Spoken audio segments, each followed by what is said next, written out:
Bonjour à tous et bienvenue sur ce plateau de KTO pour notre rendez-vous hebdomadaire face aux chrétiens, organisé, comme vous le savez, en partenariat avec La Croix, avec Radio Notre-Dame, avec RCF. Et nous accueillons aujourd'hui Delphine Batho, ancienne ministre de l'écologie du gouvernement Ayrault, licenciée vite fait bien fait du gouvernement dès qu'elle a protesté contre la baisse de son budget. On se souvient de cet épisode. Elle est redevenue députée dans ce beau département des Deux-Sèvres. Et aujourd'hui, nous l'accueillons après qu'elle a publié ce livre, L'Insoumise. C'est donc une insoumise qu'on reçoit et elle sera interrogée comme d'habitude par 3 journalistes de nos 3 rédactions.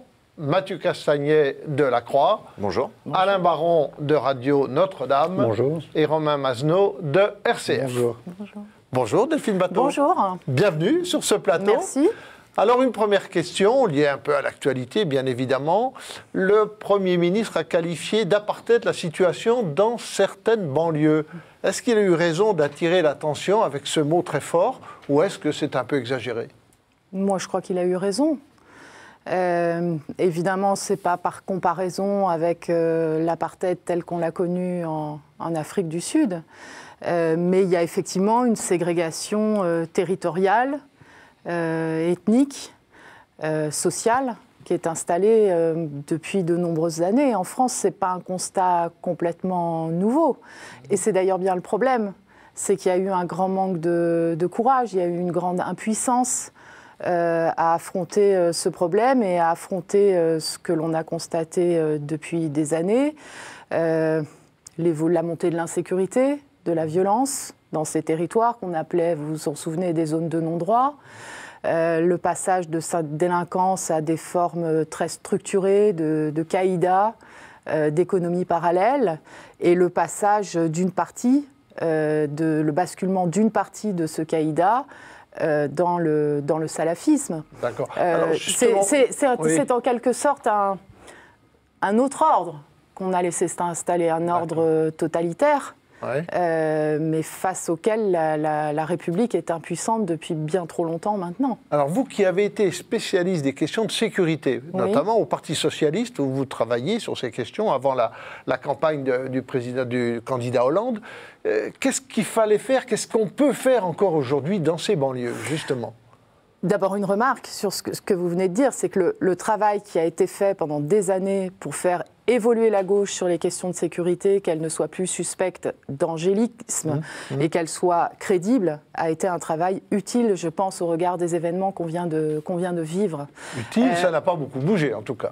Non, mais utile pour que l'exécutif et la gauche soient crédibles dans des circonstances tragiques, dramatiques, qui sont celles du plus grave attentat terroriste commis en France depuis des années et commis par une forme de terrorisme endogène, c'est-à-dire on n'est plus dans des filières organisées depuis l'étranger, on est dans des terroristes qui sont nés, qui ont grandi et qui ont appris une bonne partie de leur action en France. Donc ça, c'est la première chose. La deuxième, c'est que je crois qu'aujourd'hui, ce qui est fait sur le plan de la lutte contre le terrorisme en tant que tel, du renforcement des moyens de sécurité, du renforcement des lois qui vont venir à l'ordre du jour du Parlement assez rapidement, et ce qu'il faut faire. Là où on attend une réponse et où il y a une très forte exigence citoyenne qui s'est exprimée le 11 janvier, c'est qu'enfin sur ce front de la ségrégation, de l'éducation, de la transmission des valeurs républicaines, des décisions soient prises. Voilà. Et qu'on mette fin à des choses qui sont insupportables. Je vais vous prendre un exemple parce que j'ai été particulièrement choquée. Il y a une artiste qui s'appelle Zulika qui a présenté une œuvre à Clichy-la-Garenne. Cette œuvre a fait l'objet d'une sorte de fatwa. Et l'élu local a accepté cette fatwa et a fait retirer cette œuvre de l'exposition. Eh bien, moi, je pense que cet élu, en l'occurrence Gilles Catoire, doit être exclu du Parti socialiste. Je pense que ce n'est pas acceptable. Les compromis ou les compromissions sur cette question fondamentale de la liberté d'expression artistique, de la défense de la laïcité. Et il faut maintenant, vous voyez, il y a eu trop... combien d'élus locaux ont laissé faire la montée du communautarisme. Moi, je ne veux pas aujourd'hui les désigner à une sorte de vindicte populaire, mais il faut que toutes les institutions de la République soient solides. Et on ne peut pas accepter, quelques jours après le 11 janvier, après ces attentats, qu'une œuvre soit retirée comme ça, discrètement, d'une exposition d'artistes femmes, parce qu'il y a une association religieuse qui a protesté. Une question de Mathieu Castagnet de La Croix. On parlera sûrement de ces problèmes de sécurité, de ces problèmes d'intégration de communautarisme, mais est-ce qu'il n'y a pas avant tout un problème de moyens alors, je ne sais pas s'il faut reprendre le mot apartheid, mais ça fait des années, des décennies qu'on parle de plan Marshall pour les banlieues, de rénovation urbaine, de mélange des populations. On n'en voit quand même pas beaucoup de résultats. Est-ce qu'il n'y a pas un problème de moyens à mettre dans ces banlieues? Et est-ce qu'on a les moyens de faire en sorte de toucher à l'urbanisme, ce qui est évidemment beaucoup plus coûteux que de faire des réserves citoyennes de bénévoles? Est-ce qu'on a actuellement, dans la situation économique et budgétaire, le moyen de s'attaquer au noyau dur de ce problème, qui est quand même effectivement une certaine ségrégation par l'habitat? Alors d'abord, dans le cadre de la politique budgétaire actuelle, évidemment non. Et c'est bien le problème qui est posé, c'est que la France ne va pas pouvoir relever ce défi républicain, lever une nouvelle espérance républicaine qui suppose d'engager avec détermination un certain nombre de chantiers et de prendre des décisions courageuses à périmètre budgétaire constant. C'est impossible, mais on a déjà un problème, ne serait-ce qu'avec le maintien des effectifs de l'armée et la mobilisation actuelle des forces de sécurité, qui a aussi un coût qui est incontournable. Bon. Donc à périmètre budgétaire constant, non, je ne vois pas comment c'est possible. Ensuite, ce n'est pas qu'un problème d'urbanisme. Et ce qu'il faut organiser, c'est un grand retour de l'État, puisqu'en fait, ça fait des années que l'État a mis ce qu'on appelle la politique de la ville dans la main des collectivités territoriales. C'est un tournant qui a été pris dans les années 90. Et on est exclusivement aujourd'hui dans une politique de rénovation urbaine.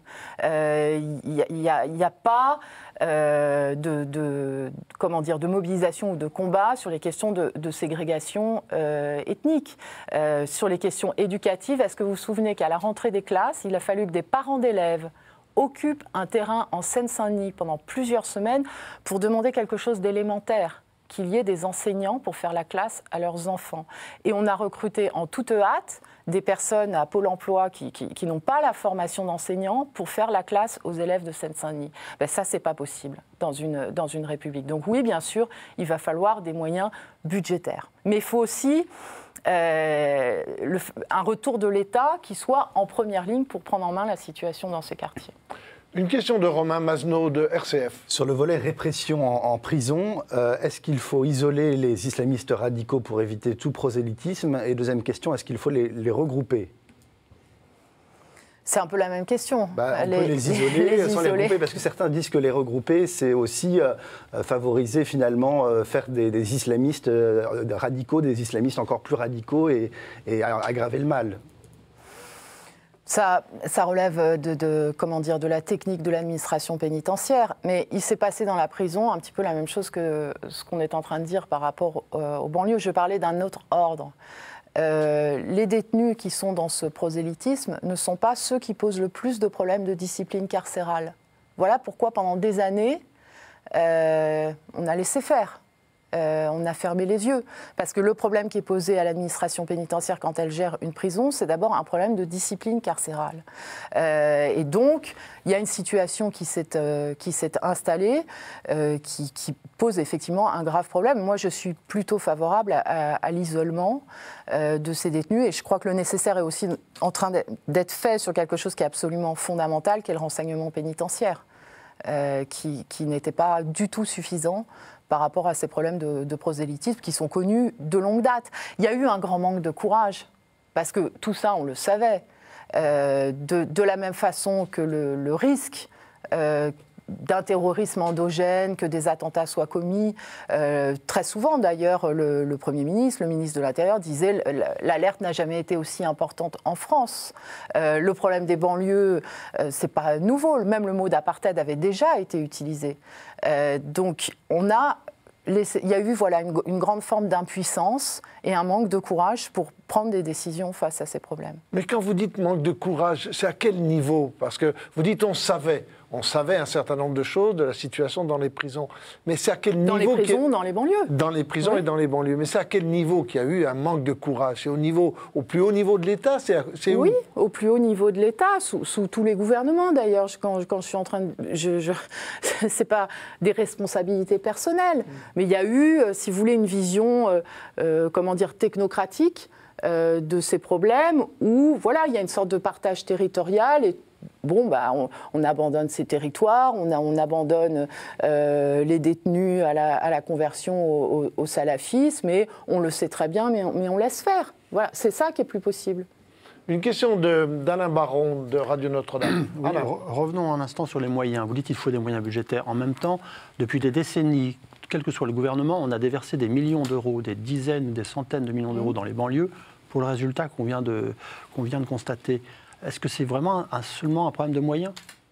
Alors, c'est vrai qu'il y a eu beaucoup d'argent. Oui.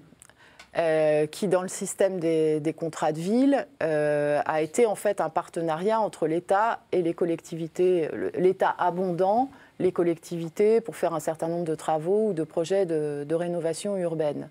Donc il y a un vrai problème d'inefficacité de l'argent qui a été dépensé.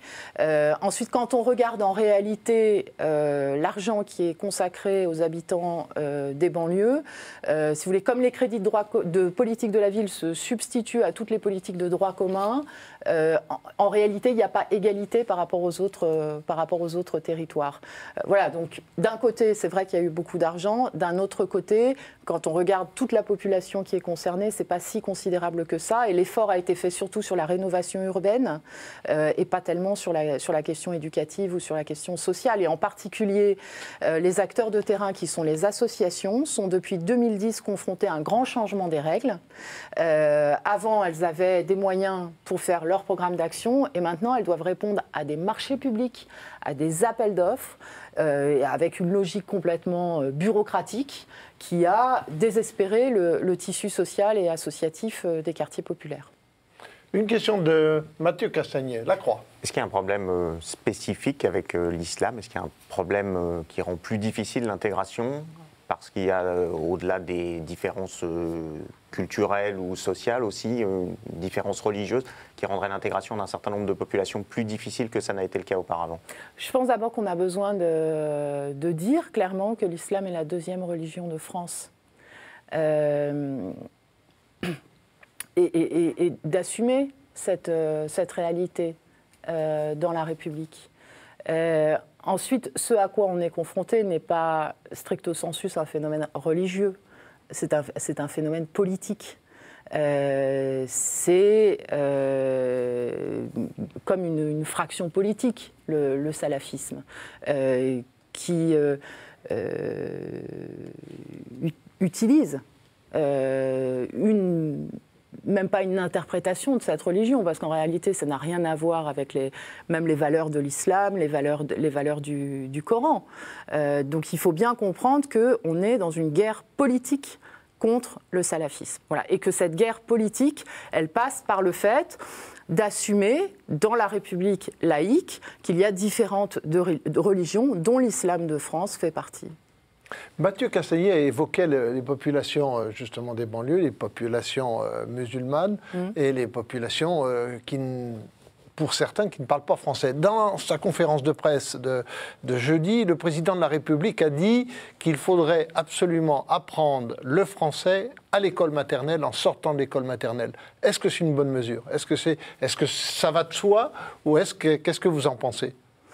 Qu'on dise qu'en termes éducatifs, aujourd'hui, il faut mettre le paquet sur la maternelle, c'est parfaitement juste. C'est pas normal que les enfants soient à 28 par classe en maternelle, particulièrement dans les territoires défavorisés. Ça vaut pour les territoires urbains, ça vaut pour les territoires ruraux, où dans le département des Deux-Sèvres, on a le plus fort taux d'illettrisme des jeunes en France. Donc c'est pas seulement une réalité, ce problème du rapport à la langue, à l'écriture, c'est pas seulement une réalité dans les territoires de banlieue. Maintenant, je pense que c'est pas suffisant par rapport à la gravité des problèmes qu'on affronte. Mais oui, ça va dans le... Enfin, c'est le bon sens de dire aujourd'hui qu'en termes éducatifs, ça fait d'ailleurs très longtemps que c'est dit, il faut mettre le paquet sur la maternelle. Une question d'Alain Baron de Radio Notre-Dame. Oui, on estime maintenant entre 1200 et 1500 le nombre de jeunes partis faire le djihad. Est-ce que la France a les moyens de les contrôler quand ils reviendront? Elle doit se les donner, en tout cas. Elle doit se les donner. Comment ce qui pose le problème des moyens de nos services de renseignement, de leur coordination aussi, entre les différents services de renseignement, et aussi d'être lucide sur le fait que le problème intérieur que nous avons n'est pas seulement lié à ces filières djihadistes de personnes qui partent à l'étranger. Si on prend l'exemple d'Amédi Koulibaly, il n'est jamais parti apprendre le djihad ailleurs qu'en France. Donc ça ne règle pas la totalité de l'enjeu de surveillance, de surveiller effectivement ceux qui participent de ces filières. Pour revenir sur la conférence de presse du président de la République, il a parlé d'un nouveau contrat civique. C'est tout le débat du service civique. Qu'est-ce que vous pensez de cette idée d'un service civique? Peut-il y avoir un service civique qui ne soit pas obligatoire? Moi, je suis depuis très longtemps pour un service civique mixte et obligatoire. Et là, on se heurte à la question budgétaire qui était évoquée tout à l'heure. Voilà, moi, je pense que ce serait formidable que tous les jeunes de France consacrent un temps de leur vie à l'intérêt général. Dans les services de sécurité, dans les associations, dans l'écologie. Il y a plein de chantiers environnementaux qui auraient bien besoin d'une mobilisation citoyenne. Donc, ce n'est pas le travail qui manque. Ce qui manque, c'est l'encadrement. Combien de temps? Ça, après, il faut regarder. Il faut qu'il y ait une période, j'allais dire, de stage collectif. En internat, et ensuite ça peut être fractionné, ça peut être, je sais pas moi, un étudiant qui s'engage pendant 1 an à participer à du soutien scolaire, ça peut être pendant 3 mois. Toutes les modalités sont discutables. Ce qui me paraît important, c'est l'idée que la règle est la même pour tout le monde et que ce soit un engagement qui soit positif. Voilà, qui est un don à la collectivité. Un service civique obligatoire ne va pas régler le problème du salafisme et du terrorisme en France. Voilà. Mais je pense que par rapport au sentiment d'appartenance à la nation, moi je vois dans les Deux-Sèvres le travail qui est fait avec les jeunes sapeurs-pompiers. Je vois des ados qui avaient des difficultés à l'école ou qui avaient des problèmes même parfois de discipline, ce que ça leur apporte de s'engager avec les sapeurs-pompiers volontaires, la formation structurante que ça leur donne, et ensuite beaucoup d'entre eux deviennent sapeurs-pompiers volontaires, certaines deviennent même sapeurs-pompiers professionnels. C'est extraordinaire ce qu'on a la capacité de faire. Donc on doit pouvoir faire la même chose dans plein de domaines. Merci. Nous marquons une première pause dans ce Face aux chrétiens avec Delphine Batho, députée des Deux-Sèvres, et nous nous retrouvons dans un très très court instant. A tout de suite.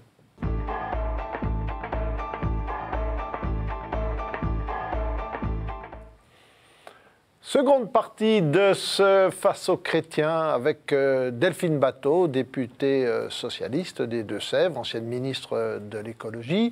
Elle est interviewée par Mathieu Castagnet de La Croix, Alain Baron de Radio Notre-Dame et Romain Masneau de RCF. Une première question pour cette deuxième partie, Delphine Batho. Dans votre livre, vous parlez d'un renouveau, que la gauche a besoin d'un renouveau. C'est quoi un renouveau pour les socialistes aujourd'hui? C'est le fait que par rapport à la politique actuelle, moi je ne suis pas aujourd'hui dans le temps, du refus. Je crois que l'heure n'est plus aux critiques, c'est à construire un nouvel espoir. Un nouvel espoir, c'est comprendre qu'on est confronté aujourd'hui en France, mais pas seulement en France, à l'épuisement d'un programme politique social-démocrate qui en réalité date des années 80 et qui n'est plus adapté au siècle nouveau. Donc ça veut dire de travailler, de porter des idées nouvelles sur le grand enjeu du XXIe siècle, qui est celui du changement climatique et de l'épuisement des ressources de la planète, sur la question de notre modèle social, qui a été conçu après-guerre, basé sur un cycle économique qui était celui des 30 Glorieuses, qui ne reviendra pas. Donc voilà, c'est comprendre que le monde qui nous entoure a changé, qu'on ne reviendra pas au temps d'avant, que ce changement est irréversible et que donc il faut des idées, des générations nouvelles pour apporter des solutions. Mais par exemple, quoi par exemple? Parce que c'est facile de dire il faut des nouvelles idées. Par exemple, je réfléchis aujourd'hui, sans avoir définitivement tranché mon point de vue, sur la question du revenu de base. Ça veut dire l'enjeu de l'économie circulaire, qui est la transformation complète de notre politique industrielle. Ça veut dire la question du numérique, de la transformation gigantesque que ça va avoir dans l'économie. Il y a une étude qui a été publiée récemment au niveau européen qui parle de 54% des emplois détruits en Europe par l'arrivée des systèmes d'intelligence artificielle et des robots dans la production et notamment dans le secteur des services.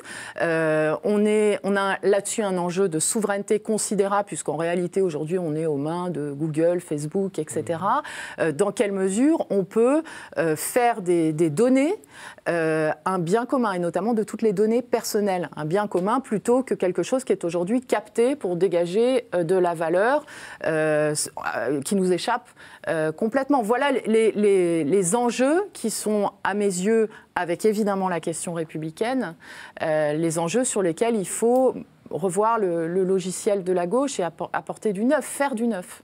Une question maintenant d'Alain Baron, de Radio Notre-Dame. Alain. Est-ce que vous voyez un signe de renouveau justement dans l'élection partielle du Doubs, là, dont le deuxième tour a lieu dimanche?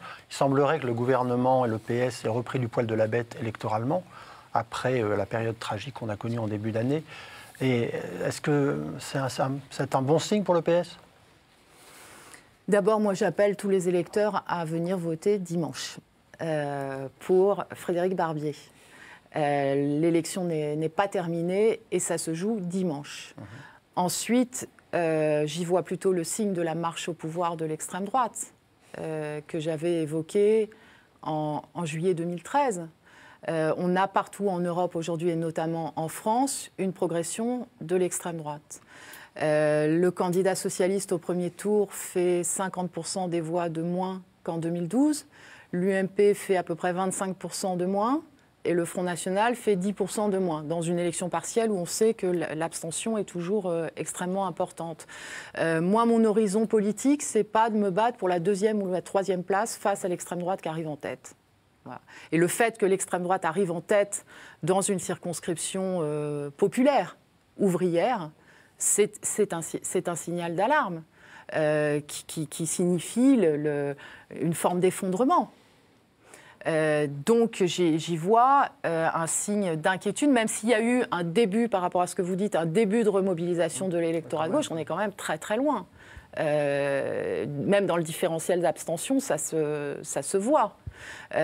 Moi j'ai la conviction que la réponse à la montée du Front National, c'est plus seulement de dénoncer le programme et les valeurs de ce parti. C'est pas d'avoir des débats politiciens sur le front républicain. Quand on en est là, c'est qu'on a déjà perdu une partie de la bataille. C'est de lever un nouvel espoir et une nouvelle perspective d'avenir pour la France et pour l'Europe. Une question de Romain Masneau, de RCF. Est-ce que le fait que l'UMP ait opté pour le ni PS, ni FN, est-ce que ça vous choque? Ou est-ce que vous dites que de toute façon, les consignes des appareils politiques ne sont plus entendues aujourd'hui par les électeurs qui se déterminent en leur âme et conscience? Mais les électeurs se sont toujours déterminés en leur âme et conscience. Mais quand on est responsable politique et qu'on aspire aux plus hautes fonctions et à diriger un pays, on doit prendre ses responsabilités. Donc ni, c'est pas, je m'excuse, mais c'est pas une position. C'est pour ça que moi j'appelle tous les électeurs, quelle que soit leur sensibilité, tous ceux qui sont attachés aux valeurs républicaines, à la laïcité, à la démocratie, de se mobiliser dimanche. Et si le deuxième tour de la présidentielle en 2017 opposait un candidat de droite à un candidat d'extrême droite, est-ce que, comme en 2002 lors du duel Chirac-Le Pen, vous appelleriez le PS à voter systématiquement, quoi qu'il arrive, pour le candidat de droite? Je me bats pour ne pas être dans cette situation. Mais si elle se produisait, oui, il faudrait prendre nos responsabilités, évidemment. Évidemment. Une question de Mathieu Castagnet, La Croix. Ce nouvel espoir en France et en Europe, est-ce que, de ce que vous voyez, ça ressemble à quelque chose qui s'est passé en Grèce, ce nouvel espoir que vous appelez de vos voeux en France et en Europe? Est-ce que Tsipras, est-ce que c'est la route à suivre, une alliance d'une gauche radicale, d'écologistes, contre la construction européenne actuelle?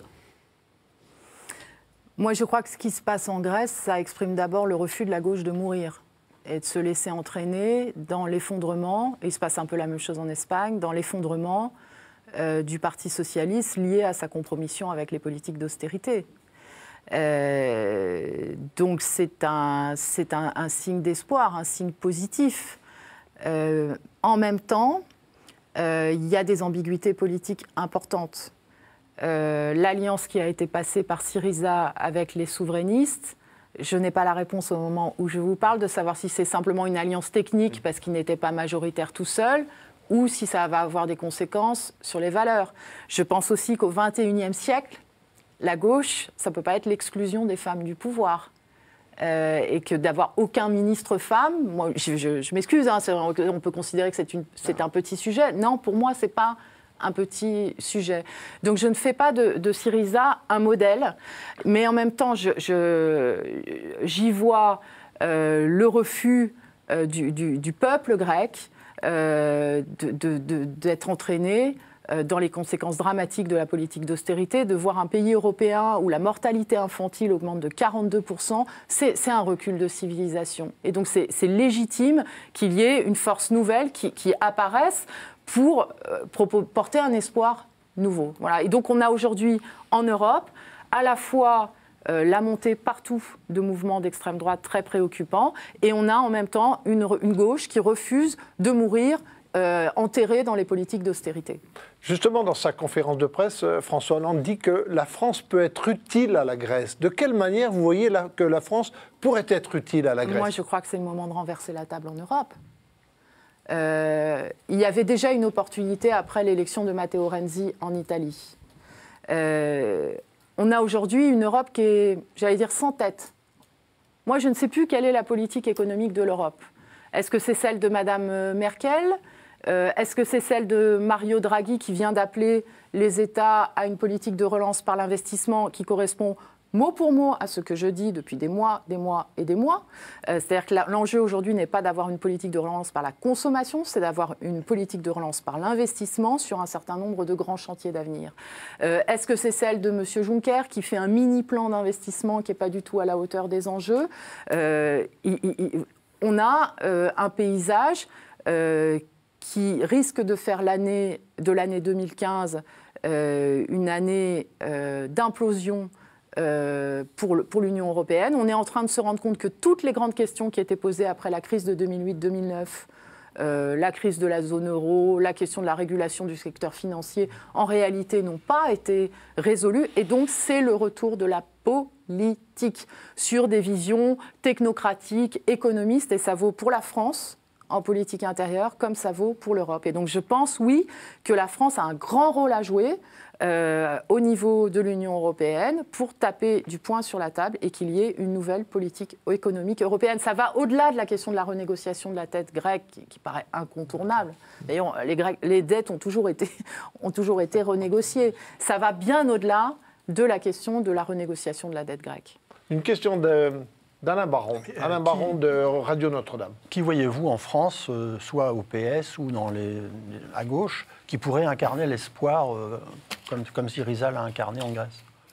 Mais je ne dis pas qu'il faut faire la même chose que Syriza. Pourquoi on n'a pas de Syriza ou de Podemos en France? Oui. Parce qu'il y a eu le 6 mai 2012. Les électeurs de gauche ont donné une chance aux socialistes. Donc on n'est pas dans une situation qui est comparable. Et moi, je ne suis pas du tout en train de dire qu'il faille structurer à côté de la gauche actuelle une espèce de conglomérat des vieux appareils politiques de l'extrême gauche, des écologistes, etc. Je ne suis pas pour la division. Je dis il faut du neuf. Et si on veut du neuf, il faut des primaires avec les citoyens. Je n'imagine pas ce que j'entends de la part du premier secrétaire du Parti socialiste, qu'on puisse aborder l'échéance de 2017 sans primaire. S'il n'y a pas de primaire citoyenne, c'est le premier tour de l'élection présidentielle qui va devenir le premier tour des primaires et qui risque de nous mettre dans une situation très difficile par rapport à notre présence au second tour. Donc cette question-là, pour répondre à votre question de qui, moi je dis d'abord comment. Et il faut des primaires. Mathieu Castagnet-Lacroix. Dans votre livre, qui date d'il y a quelques mois, vous livreriez un verdict sans appel sur François Hollande, disant qu'il ne ferait pas de second mandat. Est-ce que ce qui s'est passé, la façon dont il a géré les événements, la façon dont il s'est un peu emparé de la fonction présidentielle d'incarnation de l'Union de la Nation, est-ce que ça change votre vision de son avenir et de son second mandat possible? D'abord, je pense que l'exécutif a fait un sans faute dans la gestion des attentats et des événements qui ont suivi. Ensuite, je ne fais pas partie des gens qui considèrent que ce qui s'est passé, en particulier la magnifique et la mobilisation du 11 janvier, ne change rien et qu'il faut revenir à avant, que tout ça c'était une sorte de parenthèse. Mais je ne fais pas partie non plus de ceux qui considèrent que ça effacerait toutes les réalités politiques qui étaient là avant.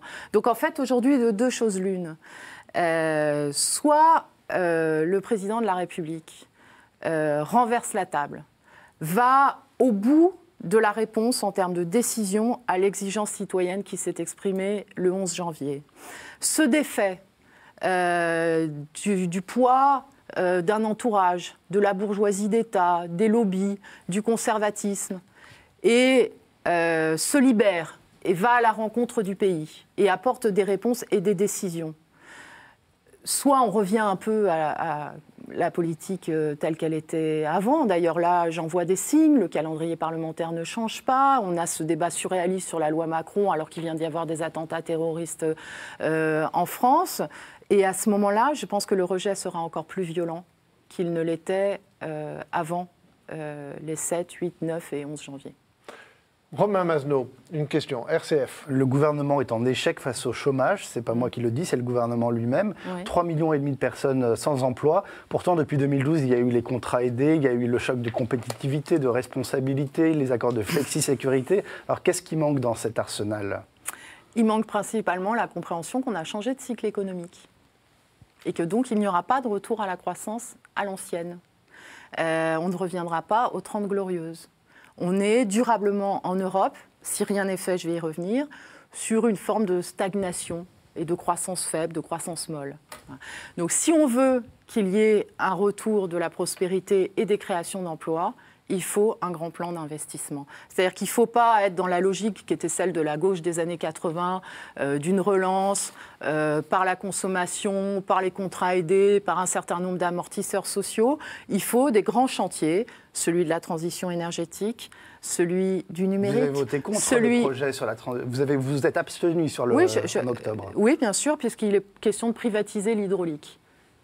Qui est la première source d'énergie renouvelable en France, et que je crois qu'on a avec les autoroutes et la privatisation des autoroutes la démonstration que quand on a un trésor national qui produit, en ce qui concerne l'hydraulique, l'électricité la moins chère de France, moins chère que le nucléaire, oui, cette disposition, je ne peux pas l'approuver. Le reste du projet de loi pose moins de difficultés, même si dans un certain nombre de points précis, on pourrait y revenir. Donc la transition énergétique, l'économie circulaire, le numérique et les enjeux de l'éducation et de la formation professionnelle. C'est là-dessus qu'il faut aujourd'hui un grand plan d'investissement français et européen. Une question d'Alain Baron de Radio Notre-Dame. Vous parlez de débat surréaliste sur la loi Macron, ça veut dire que vous allez voter contre? Non, ça veut dire... Pourquoi d'abord Moi, j'aurais été à la place du gouvernement, oui. J'aurais bouleversé le calendrier parlementaire. Après les attentats, il ne s'agit pas de mettre la démocratie entre parenthèses, bien au contraire. D'abord, je crois qu'il faut une qualité nouvelle du débat politique, que tout le monde se hisse à la hauteur de responsabilités qui sont des responsabilités historiques. Une plus grande qualité, ça ne veut pas dire l'unanimisme, ça veut dire parfois plus de clarté sur les différences, sur les choix à opérer, mais un respect mutuel. Je pense que c'est ce qu'attendent tous les citoyens. Ça, c'est la première chose. La deuxième, c'est qu'on mette à l'ordre du jour les grandes questions républicaines, telles que les citoyens en ont exprimé la volonté dans la réaction qui a été la leur pour dire que la démocratie doit être plus forte que la peur. On ne peut pas renvoyer ça à des comités interministériels, voyez, et botter en touche par rapport à l'exigence qui s'est exprimée. Pourquoi il y a eu plus de 4 millions de personnes dans la rue ? Et même beaucoup plus que 4 millions, parce que dans les 4 millions, ils ne comptent pas les mobilisations qu'il y a eu dans tous les petits villages des territoires ruraux. Parce qu'il y a ce sentiment que depuis trop longtemps, par rapport à un certain nombre de problèmes, on a mis la poussière sous le tapis. Voilà. On savait, mais on a reporté à plus tard, on a fermé les yeux. Et donc, ce qui est attendu maintenant, c'est que les problèmes soient traités et qu'il y ait un certain nombre de diffusions. Et je pense, si vous voulez, qu'avoir un débat sur est-ce que c'est 5, 7 ou 12 dimanches, dans ce contexte-là, c'est un petit peu décalé, voilà, par rapport à ce que sont les attentes principales du pays. Une question, Mathieu Castagnel, de La Croix. Mais ces attentes des Français sur des signes d'union républicaine, sur la lutte contre le terrorisme, elles n'effacent pas leurs craintes devant la montée inexorable du chômage. On ne peut pas mettre sous le tapis, comme vous disiez, tout ce qui est les difficultés économiques et sociales. Bien au contraire. Bien au contraire, moi je crois qu'il faut un nouvel agenda des priorités de la nation. Je pense qu'on ne va pas pouvoir relever ni le défi du chômage, ni celui des banlieues, ni celui de l'éducation, ni celui de la transition énergétique, en continuant la politique qui était menée avant. Et qui ne marche pas. Et on ne peut pas simplement compter sur la conjonction des astres entre la baisse des prix du pétrole, la baisse des taux d'intérêt, la baisse de l'euro par rapport au dollar, pour qu'il y ait un effet dynamique pour l'économie française. Le gros problème qu'on a, c'est celui de l'effondrement de l'investissement. Quand Mario Draghi, qui est quand même le responsable de la Banque Centrale Européenne, dit « Écoutez, moi j'ai pris des mesures sur le rachat des dettes, mais je demande aux chefs d'État et aux dirigeants européens de prendre des mesures budgétaires de relance de l'investissement », je pense que ça mérite quand même d'être entendu et écouté. Merci de ces précisions. Nous marquons une deuxième pause dans ce Face aux chrétiens avec vous, Delphine Batho, et on se retrouve dans un très court instant. A tout de suite.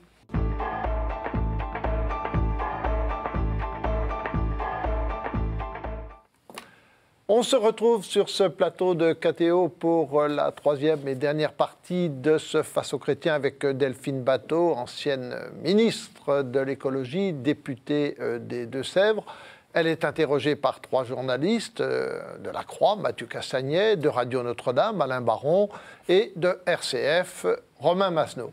Alors on va parler un peu d'écologie, c'est quand même son domaine. Et Delphine Batho, vous étiez encore tout récemment à Niort, devant le cercle Saint-Hilaire, et vous avez fait, me dit-on, une très forte impression en parlant devant ce cercle Saint-Hilaire de chrétiens engagés de l'économie circulaire. Alors tout le monde a été bluffé, c'est apparemment votre nouvelle marotte. Alors c'est quoi l'économie circulaire ? C'est un nouveau modèle productif, de politique industrielle notamment, qui vise en fait, pour faire simple, je dirais, on élimine le mot déchet. Et on considère que tous les déchets sont des ressources. Les plastiques, les métaux. On a aujourd'hui un effondrement des ressources naturelles sur la planète, alors que tout notre modèle économique est indexé sur l'exploitation des ressources, avec un gigantesque gâchis, et on est confronté au fait que les ressources de la planète sont limitées. Et donc ça veut dire un nouveau modèle qui consiste à utiliser tout ce qui sont aujourd'hui des déchets, qui sont en réalité des ressources, pour fabriquer des nouveaux biens de consommation et des nouveaux produits. Un certain nombre de pays sont très engagés. Oui, justement, c'est la question que vous poser. Où est-ce que ça marche, ça ? Aux Pays-Bas, qui sont très, très engagés, mais aussi au Japon. La Chine est en train de s'y mettre parce qu'elle affronte des problèmes environnementaux absolument colossaux. Et c'est un potentiel en particulier pour l'économie européenne, qui est, comme vous le savez, qui a une grande faiblesse géostratégique. L'Europe aujourd'hui, c'est qu'elle n'a pas de ressources naturelles et qu'elle est dépendante de l'extérieur pour l'énergie. C'est un gisement de création d'emplois absolument considérable. Et on a déjà des réussites. Si je prends l'exemple de Poitou-Charentes, on a une entreprise qui a inventé des nouveaux systèmes pour fixer les bâches le long des haies, qui remplacent les agrafes en métaux par un produit intégralement bioconçu, biodégradable. Il y a des milliers d'exemples. On a à La Rochelle une entreprise qui recycle les PVC, donc qui récupère tous les déchets de PVC pour refabriquer des nouveaux composants. Et c'est un enjeu de relocalisation industrielle, puisqu'au cours des 10 dernières années, en France, l'exportation des matières premières de recyclage, donc les bâches plastiques, les métaux, etc., a augmenté de 68%.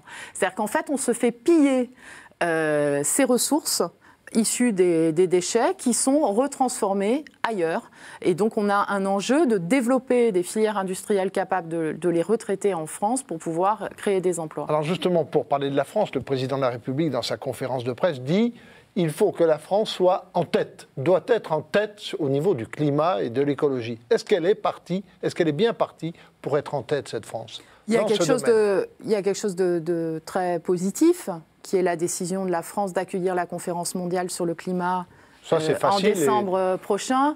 Ça n'engage pas grand-chose au niveau de l'écologie de faire une conférence. Je soutiens totalement les efforts de tous ceux qui y travaillent, de Nicolas Hulot, de Laurent Fabius. Et j'allais dire, indépendamment des désaccords que j'ai sur la politique gouvernementale en matière d'écologie, il y a là un grand enjeu planétaire. Il y a besoin d'une mobilisation très importante de la société civile, de toutes les autorités morales, qui doit être une mobilisation mondiale et qui ne doit pas s'arrêter en décembre 2015. Ça, c'est quelque chose de très important. C'est l'enjeu de la planète qui est en cause. Mais est-ce que la France est bien partie pour être en tête ? En tête en termes d'exemplarité ? Voilà. Moi, je pense qu'il faut aujourd'hui un engagement unilatéral de la France avant ce sommet mondial sur le climat. Nous devons prendre la décision de faire du ministère de l'écologie et de l'énergie un ministère régalien. Les enjeux à venir en termes de catastrophes naturelles, on l'a déjà vécu cet automne dans les régions méditerranéennes. Il y a eu plusieurs morts. Le trait de côte de la façade atlantique a reculé par endroits de 40 mètres. Donc le réchauffement climatique, ce n'est plus une prévision scientifique pour plus tard. On y est. Et donc il faut en tirer les conséquences, c'est-à-dire considérer que la protection civile des populations, la prévision météorologique, tout le savoir scientifique sur ces enjeux, ça devient un domaine de compétences régalien de l'État. C'est plus un ministère qui est là avec une activité parmi d'autres. C'est plus une politique sectorielle. Ça doit être quelque chose de central. Aussi par rapport à ce que je disais sur la nécessité d'un plan de relance économique par l'investissement sur les infrastructures énergétiques, sur les énergies renouvelables, sur l'économie circulaire et sur les économies d'énergie qui peuvent créer des emplois dans le bâtiment notamment. Mais est-ce qu'à votre avis, comme le dit encore le président dans sa conférence, ça ne peut se faire qu'au niveau européen ? Est-ce que ce n'est pas essentiellement au niveau européen qu'on définira une nouvelle politique énergétique ? C'est en tout cas ce qu'il propose. Je plaide dans un chapitre entier de mon livre. Dans votre livre ? Pour la création, en quelque sorte, d'une zone euro énergétique. Ah ben c'est-à-dire... Mais vous êtes en phase avec François Hollande. Oui, il a bien lu, peut-être. J'avais beaucoup travaillé avec l'Allemagne. Et je pense qu'avec l'Allemagne, on pouvait déjà créer un embryon de zones énergétiques communes, qu'on peut le faire aussi avec d'autres pays rapprochés. Il y a urgence à ce qu'il y ait effectivement une vraie politique européenne de l'énergie qui est aujourd'hui inexistante. Il y a 28 politiques de l'énergie défaillantes et le grand enjeu de faire de l'Europe le continent de la transition énergétique, ça doit effectivement être un enjeu au niveau européen. Vous savez, on parle souvent de la réorientation de la construction européenne. Personne ne sait exactement quel contenu ça a. Moi, je propose un contenu. C'est celui-là. C'est la question de la politique énergétique. L'Europe dépend aujourd'hui complètement des importations de pétrole et de gaz. C'est une faiblesse géostratégique majeure. Et donc, on doit relever ce défi par davantage d'intégration européenne. C'est une évidence. Romain Mazenot, RCF, une question. Vous parliez de ministère de l'écologie. Justement, votre ancienne mentor, Ségolène Royal, a annoncé toute une série de mesures pour lutter contre la pollution. Le retour de la pastille verte, la prime à la casse pour se débarrasser d'un vieux diesel, un super bonus pour acheter une voiture électrique. Est-ce que tout ça, ça va dans le bon sens ? Alors d'abord, la prime à la conversion, plus exactement que la prime à la casse, est une mesure que j'avais énormément défendue. Je m'étais heurtée à des refus budgétaires et aussi au blocage de Arnaud Montebourg qui défendait le diesel. Donc je suis bien contente que les choses avancent. Maintenant, là où il y a un problème, c'est qu'il y a toute une série d'annonces et d'affichages. Et en réalité, les moyens consacrés à l'écologie et à la transition énergétique sont inférieurs en 2015 à ce qu'ils étaient en 2014, à ce qu'ils étaient en 2013, à ce qu'ils étaient en 2012 et à ce qu'ils étaient en 2011. Et donc le problème qui est posé aujourd'hui dans ce domaine, c'est pas les discours et les bonnes intentions qui sont affichées, ce sont les actes. Quand on supprime l'écotaxe, et que ça va avoir un coût pour les finances publiques de plus d'1 milliard d'euros, ce n'est pas une décision qui va dans le sens de la transition énergétique. Sur la prime à la conversion, là, c'est 140 millions d'euros qui vont y être affectés pour aider les gens à se séparer de leurs vieux véhicules diesel. Ça avait été chiffré, les besoins avaient été chiffrés à 500 millions d'euros. Donc c'est très difficile de faire de l'écologie sans argent. Ça n'existe pas. Si on veut changer les choses en profondeur, moi je ne m'attache pas seulement aux apparences, mais à ce qui va changer en profondeur. Une question d'Alain Baron de Radio Notre-Dame. Est-ce que vous êtes toujours aussi remonté contre les lobbies? Parce que quand vous avez quitté le gouvernement en 2013, vous aviez eu des mots assez sévères sur les lobbies industriels, notamment M. Proglio. Vous êtes toujours sur la même ligne? Oui, je crois qu'il y a, dans beaucoup de domaines, dans beaucoup de décisions, la gauche au pouvoir s'est retrouvée assez vite dos au mur, acculée, face à un certain nombre de pressions, de résistances, qu'elle aurait dû avoir la capacité d'affronter et de surmonter. Ça ne veut pas dire ne pas prendre en compte l'intérêt des entreprises, mais parfois l'intérêt général ne correspond pas à l'addition des intérêts privés. Et le rôle de l'État, c'est aussi ce qui est attendu dans cette attente de République. Le rôle de l'État, c'est d'être à sa place, qui est celle de la définition de l'intérêt général. Et donc on voit qu'il y a des blocages lourds sur la question du nucléaire. Il y a eu énormément de recul par rapport à ce qu'étaient les engagements de François Hollande dans la campagne présidentielle. Et je veux dire, on peut multiplier les exemples dans malheureusement bien des domaines. Donc cette question-là, toute la question des conflits d'intérêts, des lobbies, de la séparation entre la décision publique et l'influence des sphères privées, oui, ça reste une question très importante pour notre démocratie. Une question de Mathieu Castagnet de la Croix. À vous entendre, la conversion écologiste du Parti socialiste est quand même loin d'être acquise. On a le sentiment que vous vous battez un peu toute seule parfois, que d'après ce que vous dites, les affichages, y compris de François Hollande, qui a fait de cette question un marqueur de son action, sont quand même... Voilà, que sa conversion n'est pas acquise. Est-ce que vous vous sentez toujours bien au Parti socialiste? Est-ce que vous n'avez pas des envies d'aller voir ailleurs? Je me sens pas moins socialiste que d'autres. Ensuite, au début de cette émission, on rappelait que pendant des années, j'avais travaillé sur les questions de violence et d'insécurité. Vous savez, à l'époque, je me sentais aussi seule.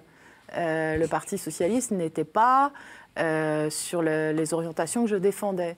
Je fais ce travail aujourd'hui sur la question qui est la grande question du XXIe siècle, qui est l'écologie. Parce que je crois effectivement que toute une série de responsables, c'est aussi une fracture générationnelle. Toute une série de responsables n'ont pas intégré le fait qu'il y a une raréfaction des ressources sur la planète.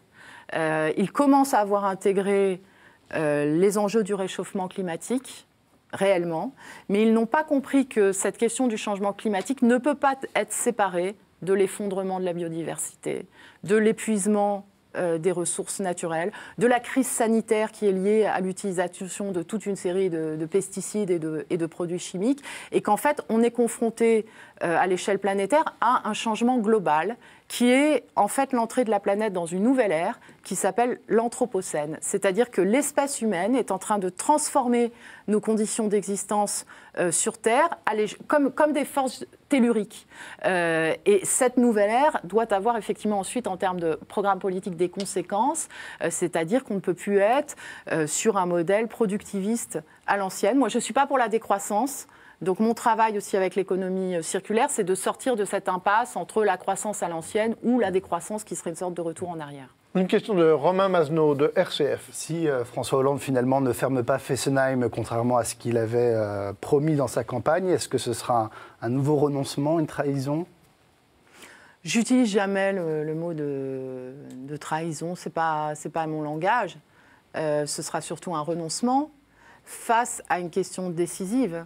C'est que c'est la génération qui est au pouvoir aujourd'hui qui doit affronter la question de l'avenir du parc nucléaire. Pourquoi? Parce que quand on parle du nucléaire, les décisions ne se prennent pas du jour au lendemain.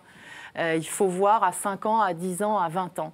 Et donc si on n'a pas la capacité à mettre en application une décision qui a été prise par rapport à la fermeture d'un site de production nucléaire pour réorienter notre mix énergétique vers le développement des énergies renouvelables, oui, ce sera une victoire, en tout cas pour un certain conservatisme industriel et pour un lobby. Merci beaucoup Delphine Batho de cette participation à Face aux chrétiens, organisée, comme vous le savez, avec La Croix, avec Radio Notre-Dame et RCF. Et si vous, auditeurs ou téléspectateurs, vous avez pris cette émission en cours, vous pouvez la retrouver dans son intégralité sur les sites de La Croix, de KTO, de RCF et de Radio Notre-Dame. Et nous nous retrouvons bien évidemment la semaine prochaine, dans une semaine, pour un nouveau Face aux chrétiens. Au revoir.